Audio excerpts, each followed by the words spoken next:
I was visiting a friend of mine in Brighton who herself was being treated for breast cancer, and I was lying in bed that evening and I thought, oh, I haven't had a feel of my breasts for a very long time.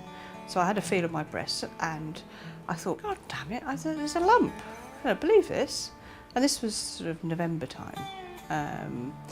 And I took myself off to my GP, and my GP was wonderful. I got an appointment immediately. She referred me to the breast clinic, and after a sort of harrowing day, I was declared clear. I was all right. There was a lump, and I was told it was fine. So, and I didn't tell anybody. I told nobody at all about that. And at the same time, after a lifetime of disastrous relationships with inappropriate men, I met Chris. And Chris is the most wonderful man. And in fact, I'd known him for about a month when I had the scare with the lump. I didn't tell him either, didn't tell anybody. And things with Chris developed, and it was coming up to we went away for New Year's Eve, and I proposed to him. And I went off and had all of these fittings for this wonderful crimson silk dress, and the guy who was measuring me and doing the fittings, he said, now, I know you're going to lose weight. All brides lose weight. I went away, and over a couple of months I lost a stone, and but of course the lump in my breast was still there.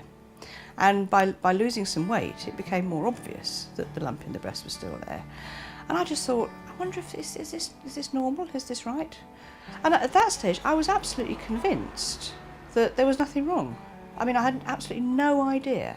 I just thought, oh, you know, there's 9 out of 10 lumps are benign, and this is another one of those benign lumps. And then went into this room, and there were 3 breast nurses and the doctor, and that was when the alarm bell started to ring, and he looked at me and he said, "It's breast cancer," and it was awful.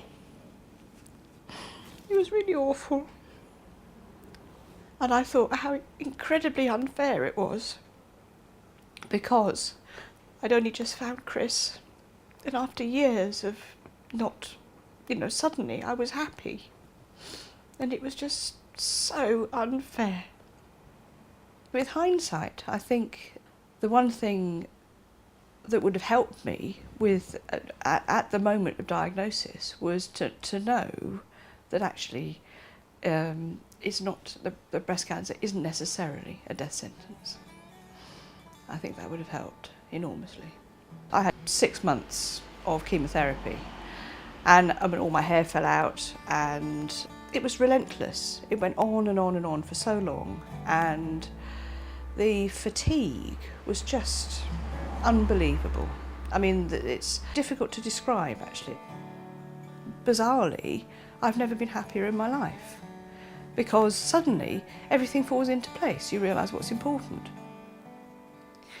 I think Breast Cancer Campaign is the most fantastic organisation. As a medical research scientist myself, I can see both the breadth and the depth of the work that Campaign are doing, because not only are they supporting lots of young scientists, bringing young scientists into research and keeping them in breast cancer research by career path funding, but also funding some of the best breast cancer research in this country. If I have an expectation for the future from the kind of work, from the work that's coming out of organisations like Breast Cancer Campaign, is that treatments for breast cancer will be much more selective, much more targeted, much more specific for the cancer, and not damage the patient, not damage the breast cancer patient to the same extent.